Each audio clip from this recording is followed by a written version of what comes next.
And welcome to Tech Tuesday. So I know I promised a Blue Shift video. Those are coming. There'll be two of them, I promise.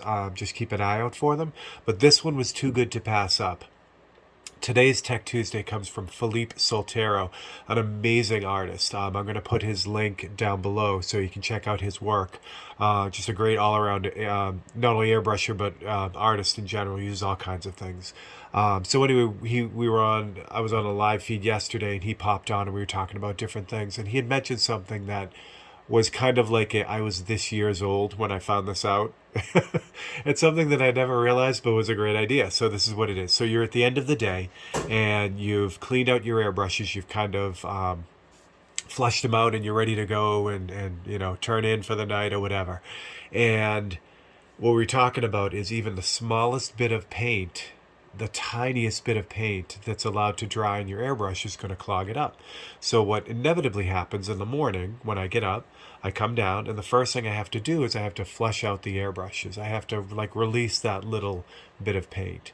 So that little bit of paint builds up over time, and that eventually clogs your airbrush and causes you to need to pull it apart and clean it. So I'll give you an example of that. So I just flushed this one out, but if you look really carefully, let's see if I can get it to focus. There we go. See how the water, it's water down the bottom, but see how it's milky white? So white was the last color in this brush. So I used rubbing alcohol, which I usually do to break down the paint, and then I use water. And if you also notice, there's little bits floating in there too. So if that is let to dry, it's going to create a very, very thin film inside the brush, everywhere inside this thing. And that's what's going to lock it down. So Philippe very casually said, I'll tell you what I do. And this is brilliant. So at the end of the day, when you're done flushing out your brushes, all you do is you grab, this is water for me. So all you do is grab some water and fill up your airbrushes with a little bit of water. And that very simply keeps the paint from drying in your brush. It's brilliant. It's brilliant. And that's it. So the next day when you come in, you just flush that out and you're pretty much ready to go. How amazing is that?